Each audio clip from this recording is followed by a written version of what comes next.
So I have two of these, and I've changed the electrical connector on the other one for just an automotive style weatherproof connector, and I have it running out there now. I started it, it started, ran, shut it down, gave it a little time to cool off, hit the switch, it started again. That's 2 times in a row. That's unusual for one of these things after they get a little older. It is now out there after I shut it down again. It is now out there, switch back on, and I'm gonna see if it starts 3 times in a row. This little connector right here has a little bit of a seal to it, but that little bit of seal isn't really all that much, and it's hard as a rock.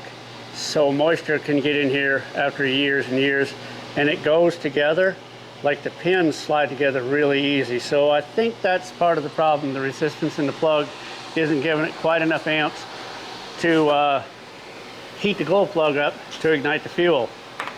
So let's see if that thing started a 3rd time. 3 in a row will be some kind of record. All right, let's take a look at this thing here. We have, it's almost impossible to see out here in the bright sun, but looks like a slow blink still. Hasn't been running long enough to decide whether it's running or not. And I'm back. Hasn't even been a minute and a half. We now have a steady light. It has started on its own for the 3rd time in a row, no failures. So change that plug out. All right, so we have random starts, and it doesn't start every time. Sometimes it takes 6 or 7 tries to start. I'm thinking maybe low voltage, so I'm changing this connector out because corroded connector could cause some problems with that.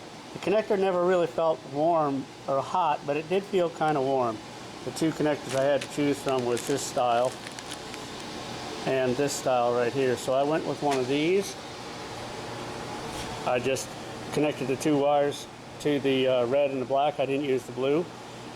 I checked to make sure that the power supply end of it was full AC, so it does not matter which one of these 2 are connected. I was going to make 100% sure I connected the right one to the right side, but they had swapped the tracer wire from the left to the right as it went through the connector. So I didn't worry about that. I put a zip tie on the inside of this. I just knocked the center out of this. Nice camera work. Move your hand or move the camera. Oh well. And then routed it out down there with the little Dremel tool to get it big enough so that this connector would drop through. Drop the connector through, drilled a hole, one on either side of it, and put a zip tie around it so that it's not going to be wobbling around and yanking on the wires. So maybe this will last a year or 2 or 7. Well, I can report that since I've replaced both of the connector plugs on these Mosquito magnets, both of them have had dozens and dozens of restarts testing them, and they have never failed to restart. So that's a great improvement over what I had before, where sometimes it would take 3, 4, 5, 8 tries to get them to start.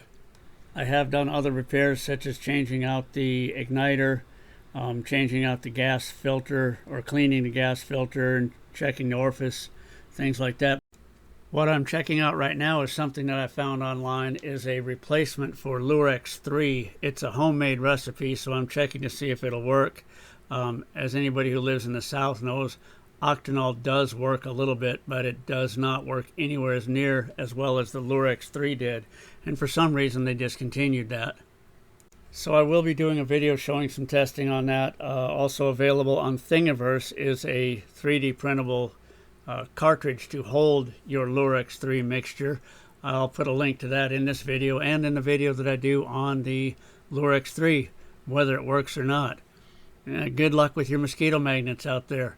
These things work great when they work. Just wish we could get some good attractant for them. Yeah, and if you're going to work on these things, make it easy on yourself. I've been working on these things for a couple days on and off now, and finally I found myself a piece of 1.5" PVC. Slide that in there. Just cut a hole in a piece of wood. I screwed a couple pieces together to make it balance, but if you got a bigger block of wood, it'll work great. This on this edge is to make sure that it's not flopping down in the front. But anyway, shove that in there, drop it in the hole, and then it's not rolling around all over the table while you work on it. Ah, yes. The old voided warranty. Well, the sticker's still in one piece, so warranty's still good.